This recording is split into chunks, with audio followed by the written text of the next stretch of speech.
تعجب ہے کہ ان کر بھی رہی لطف و عدم کرم تیرا، میں رہوں یا نہ رہوں بس دل کی یہ تمنا ہے کہ دین محمد رہے اور عزت قرآن رہے۔ میرے نہایت واجب الاحترام عزیزان گرامی، دوستوں، بزرگوں اور نوجوان ساتھیوں،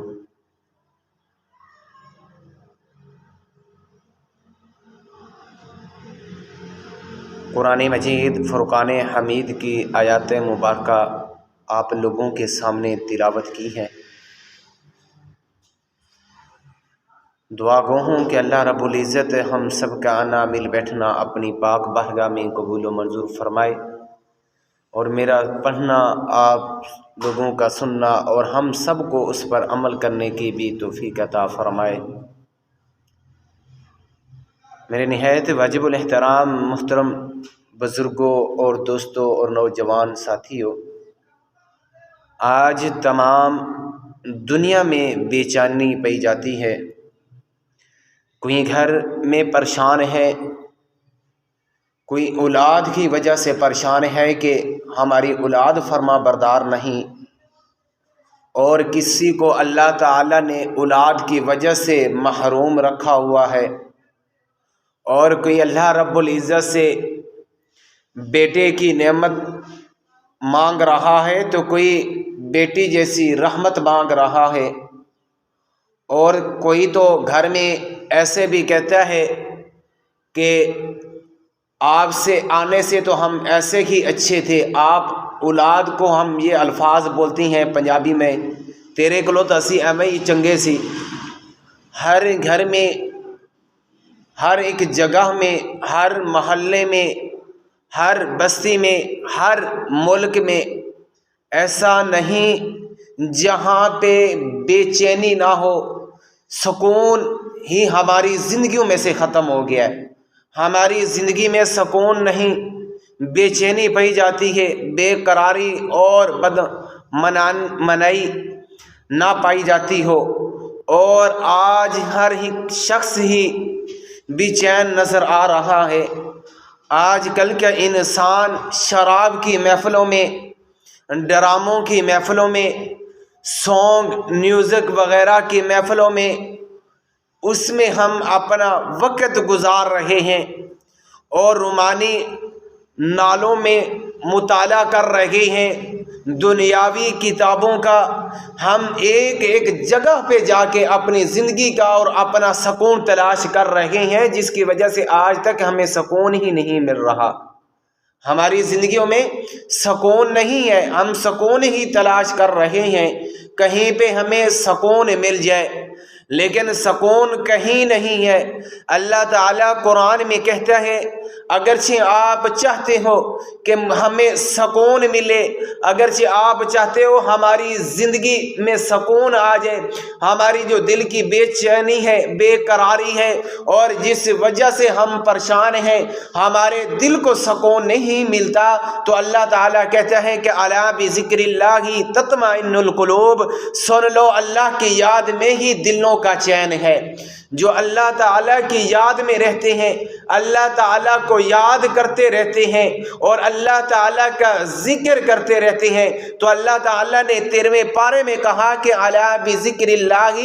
تطمئن القلوب، اگرچہ آپ کو کہیں سے بھی سکون نہیں مل رہا تو پھر آپ میرا ذکر کیا کریں، تو پھر آپ کے دلوں کو سکون مل جائے گا، آپ کی زندگی کو سکون مل جائے گا۔ الا بذکر اللہ تطمئن القلوب۔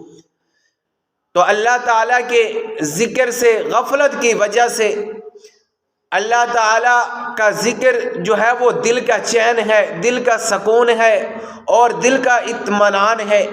اللہ تعالیٰ کا ذکر دل کی غذا ہے، اللہ تعالیٰ کا ذکر جو ہے وہ دل کی غذا ہے۔ دل کو جب غذا نہیں ملتی وہ بے چین ہوتا ہے۔ کسی نے یہاں پہ کیا خوبصورت کہا تھا کہ اے غافل انسان اپنے رب کو یاد کر، اے غافل انسان تو اپنے رب کو یاد کر، دل کی اجڑی بستیاں آباد کر۔ اے غافل انسان، تو اپنے رب کو یاد کر، دل کی اجڑی بستیاں آباد کر۔ قرآن کریم میں اللہ تعالیٰ نے ارشاد فرمایا کہ یا ایھا الذین آمنوا اذکروا اللہ ذکرا کثیرا وسبحوہ بکرۃ واصیلا۔ یہاں پہ اللہ تعالیٰ نے ایمان والوں کو حکم دیا ہے کہ اے ایمان والو، اللہ کو بہت یاد کرو صبح اور شام، صبح کو بھی یاد کرو اور اللہ کو شام کو بھی یاد کرو، اور اس کے بعد اس کی پاکی بولو۔ آج ہم انسان کون سی اللہ تعالیٰ کی تعریف کر رہے ہیں؟ کیا آپ کا اور میرا آنے کا مقصد یہ تو نہیں؟ کیا یہ سونگ وغیرہ، یہ میوزک وغیرہ، اس کے بعد یہ گالیاں گلوچیاں دینے کے لیے اور غیر مسلم کافی نہیں کہ ہم ہی یہاں پہ مسلمان نبی اکرم صلی اللہ علیہ وسلم کے امتی رہ گئے ہیں، جو ہماری زبان سے گالیاں گلوچیاں اور اس کے بعد گانے، چغل خوری، غیبت وغیرہ نکل رہی ہے؟ خدا را کہ ایسے اور لوگ بھی موجود ہیں جن کو اللہ تعالیٰ نے اپنے نبی کے امتی نہیں چنا اور اللہ تعالیٰ نے ان کو ایمان کی توفیق ہی نہیں دی۔ وہ ہیں گالیاں گلوچوں کے لیے، وہ ہیں سونگ سننے کے لیے، اس کے بعد وہ ہیں جو میوزک سناتے بھی ہیں۔ آپ تو مسلم ہیں، آپ تو مسلمان کے گھر میں پیدا ہوئے ہیں، آپ کی تو بہت بڑی شان ہے، آپ کا تو بہت بڑا مقام ہے، کیونکہ آپ اور میں آخری نبی کے امتی ہیں۔ تو اللہ تعالیٰ یہاں پہ ایمان والوں کو حکم دے رہا ہے کہ یا ایھا الذین آمنوا اذکروا اللہ ذکرا کثیرا وسبحوہ بکرۃ واصیلا، کہ اے ایمان والو، اللہ کو بہت یاد کرو۔ یا اللہ کے کتنا یاد کریں؟ اللہ تعالیٰ نے کہا کہ آمنوا اذکروا اللہ ذکرا کثیرا وسبحوہ بکرۃ واصیلا، کہ مجھے صبح بھی یاد کرو، شام کو بھی یاد کرو، ہر وقت مجھے ہی یاد کرتے رہو۔ تو اللہ تعالیٰ آگے قرآن میں 9ویں پارے میں ارشاد فرماتا ہے وَاذْكُرْ رَبَّكَ فِي نَفْسِكَ تَضَرُّعًا وَخِيفًا، اور اپنے رب کو اپنے دل میں یاد کیا کرو، زاری اور عاجزی کے ساتھ یاد کیا کرو، اور اللہ تعالیٰ کو اپنے جو آپ اللہ تعالیٰ سے ڈرتے ہو، ڈر کی وجہ سے اللہ تعالیٰ کو یاد کر لیا کرو۔ اگرچہ آپ کو ایسے رب یاد نہیں آتا تو پھر آپ ایسا کیا کرو کہ اللہ تعالیٰ کے ڈر کی وجہ سے تو یاد کر لیا کرو، عاجزی کے ساتھ تو یاد کر لیا کرو۔ ہم سے نہ تو عاجزی کے ساتھ ہم رب کو یاد کرتے ہیں اور نہ ہم اللہ تعالیٰ کو ہم یہ نہیں سوچتے کہ کسی وقت اللہ تعالیٰ کا ہمارے اوپر عذاب آ جائے۔ ہم اللہ تعالیٰ کو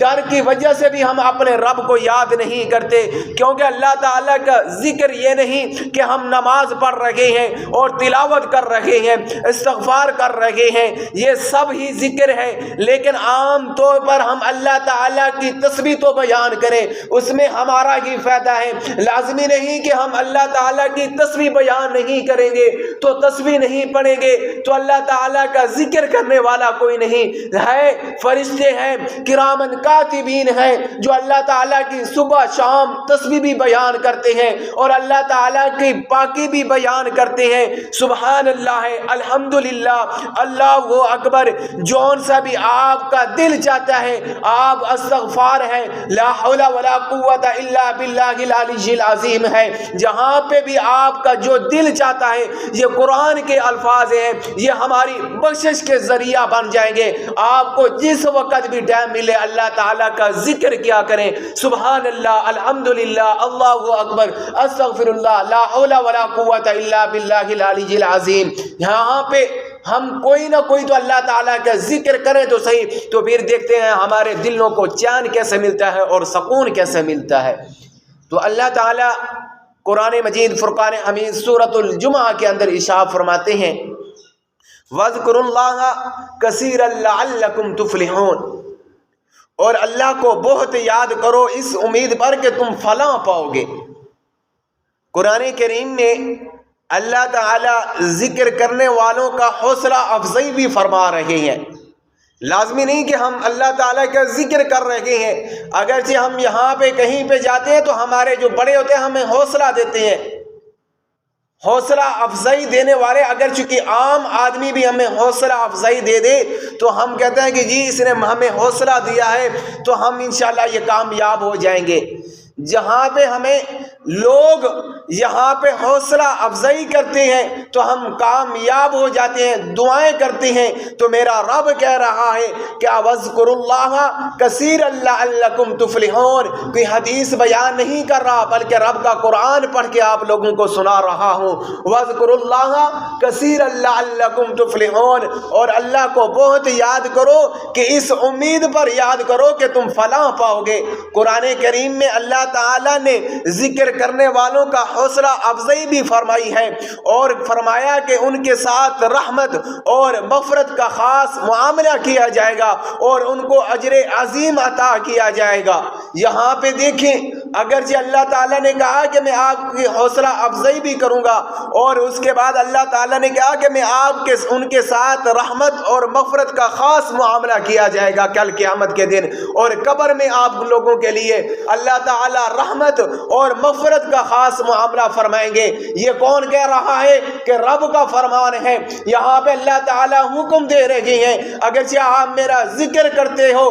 اس کے بعد میں آپ کا حوصلہ افزائی بھی کروں گا اور آپ کی رحمت اور مغفرت کا، اس کے بعد اللہ تعالیٰ نے کہا کہ میں خاص معاملہ کروں گا۔ کہاں پہ؟ قبر میں بھی اور کل قیامت کے دن، محشر کے دن بھی، جہاں پہ کوئی کسی کا ساتھ نہیں ہوگا، وہاں پہ اللہ تعالیٰ اپنی رحمت اور مغفرت کا خاص معاملہ فرمائیں گے اس آدمی کے ساتھ جو اللہ تعالیٰ کا ذکر کرتا ہے۔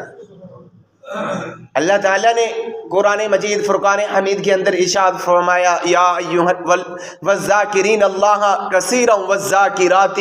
اعد اللہ لہم مغفرۃ واجرا عظیما۔ اللہ کو بہت یاد کرنے والے اور یاد کرنے والیاں دونوں کو یہاں پہ اللہ تعالیٰ نے حکم دیا ہے۔ لازمی نہیں یہاں پہ اللہ تعالیٰ نے مردوں کا حکم دے دیا، یہاں پہ اللہ تعالیٰ عورتوں کا بھی حکم دے رہا ہے۔ والذاکرین اللہ کثیرا والذاکرات، اللہ کو بہت یاد کرنے والے اور یاد کرنے والیاں۔ لازمی نہیں کہ ہم ہی بس، اللہ تعالیٰ نے جو بھی آیتیں نازل کی ہیں مردوں کے لیے نہیں، کہ جیسے مرد کے اوپر نماز فرض ہے اسی طرح عورت کے اوپر بھی نماز فرض ہے، جسی طرح حج اور عمرہ مرد کے اوپر فرض ہے اسی طرح عورتوں کے اوپر بھی فرض ہے۔ اگرچہ یہاں پہ اللہ تعالیٰ قرآن میں کہہ رہا ہے والذاکرین اللہ کثیرا والذاکرات اعد اللہ لہم مغفرۃ واجرا عظیما، اور اللہ کو بہت یاد کرنے والے اور بہت یاد کرنے والیاں، ان سب کے لیے اللہ تعالیٰ نے بخشش اور بہت بڑا ثواب تیار کر رکھا ہے۔ بخشش بھی اور بہت بڑا ثواب بھی اللہ تعالیٰ نے تیار کر رکھا ہے، جو آپ کے اور میرے علم میں بھی نہیں۔ ثواب کس نے تیار کر رکھا ہے؟ کہ رب نے جو ساری کائنات کو، ساری مخلوق کو چلا رہا ہے، اس نے، رب نے کہا ہے کہ جو میرا، اللہ تعالیٰ نے کہا کہ جو مجھے یاد کرتے ہیں یا یاد کرتی ہیں، مثلا کہ یہاں پہ اللہ تعالیٰ نے میری ماں اور میری بہنوں کا بھی حکم دیا ہے۔ اللہ تعالیٰ نے کہا کہ جو مجھے یاد کرتا ہے، اللہ تعالیٰ نے ارشاد فرمایا کہ میں نے اس کے لیے بہت بڑا بخشش اور بہت بڑا ثواب تیار کر رکھا ہے۔ یہاں پہ ہم ختم دلواتے ہیں، ایک گالی پانی کا گلاس ہو یا یہاں پہ پھل فروٹ رکھ دیتے ہیں، کس لیے؟ کہ ہم ایصال ثواب کا ختم دلوا رہے ہیں۔ جی کس کے لیے ایصال ثواب کا ختم دلوا رہے ہیں؟ آگے سے جواب ملتا ہے، جی قاری صاحب، جی حافظ جی، ہمارے جو ہے نا یہاں پہ فلاں حصے دار اس دنیا سے چلا گیا ہے، ہم نے یہ ختم اس کے لیے پڑھوایا ہے اور اس کی بخشش کی دعا کروا رہے ہیں۔ اگرچہ عام آدمی ایک مولوی کو بلا کے گھر میں چند چیزیں ہوں، ایک گلاس پانی کا ہو، ہم اگرچہ وہاں پہ ختم دلوا کے اس کی بخشش کا ذریعہ بنتے ہیں، یہاں تو میرا رب کہہ رہا ہے جو تمام دنیا کو بخشنے والا ہے، جو تمام دنیا کے اوپر رحمت کا نزول فرمانے والا ہے، یہاں پہ میرے رب نے کہا کہ اللہ نے آپ کے لیے بخشش اور بہت بڑا ثواب تیار کر رکھا ہے۔ ذرا یہ تو سوچیں اللہ تعالیٰ نے آپ کے لیے اور میرے لیے کتنا ثواب تیار کر رکھا ہوگا۔ اللہ تعالیٰ نے قرآن مجید فرقان حمید سورۃ المنافقون کے اندر ارشاد فرمایا، یا ایھا الذین آمنوا لا تلہکم اموالکم ولا اولادکم عن ذکر اللہ ومن یفعل ذلک فاولئک هم المخسرون۔ اے ایمان والو، تمہارے مال اور نہ تمہاری اولاد کوئی چیز تمہیں اللہ کے ذکر سے غافل نہ کر دے، اور جو بھی ایسا کرے گا وہی لوگ نقصان میں رہیں گے۔ یا ایھا الذین آمنوا لا تلہکم، اے ایمان والو، اموالکم ولا اولادکم، یہاں پہ اللہ تعالیٰ نے سورۃ المنافقون کے اندر ارشاد فرما رہے ہیں، کہیں پہ تو اللہ تعالیٰ نے 11ویں پارے کے اندر ارشاد فرمایا ان اللہ اشتری من المؤمنین انفسهم واموالهم بان لهم الجنہ یقاتلون فی سبیل اللہ فیقتلون ویقتلون وعدا علیہ حقا فی التوراۃ والانجیل والقرآن ومن اوفی بعہدہ من اللہ فاستبشروا ببیعکم الذی بایعتم بہ وذلک هو الفوز العظیم۔ اللہ تعالیٰ نے کہا کہ ان اللہ اشتری من المؤمنین انفسهم واموالهم بان لهم الجنہ، جو اللہ تعالیٰ کی راہ میں اپنے مال کو، اپنی اولاد کو اور اپنی ایسی جو پیاری چیزیں ہیں جو اللہ تعالیٰ کی راہ میں خرچ کرتا ہے، وہ اموالهم بان لهم الجنہ، تو اللہ تعالیٰ نے کہا کہ پھر اس کو اللہ تعالیٰ جنت میں ضرور مقام عطا کرے گا جو اللہ تعالیٰ کی راہ میں خرچ کرتا ہے۔ یقاتلون فی سبیل اللہ فیقتلون ویقتلون، یہ اللہ تعالیٰ قرآن میں کہہ رہا ہے کہ یقاتلون فی سبیل اللہ، جو فی سبیل اللہ اللہ کی راہ میں یا لوگوں کو دے دیتا ہے کہ فی سبیل اللہ میں، کہ اسے اجرت نہیں لیتا یا پھر اسے یہ نہیں کہتا کہ میں آپ کو فلاں چیز دے رہا ہوں کہ فلاں چیز فلاں دن میں آپ سے مانگ لوں گا کہ اس دن مجھے ضرورت پڑے گی۔ اللہ تعالیٰ نے کہا یقاتلون فی سبیل اللہ فیقتلون ویقتلون، جو اللہ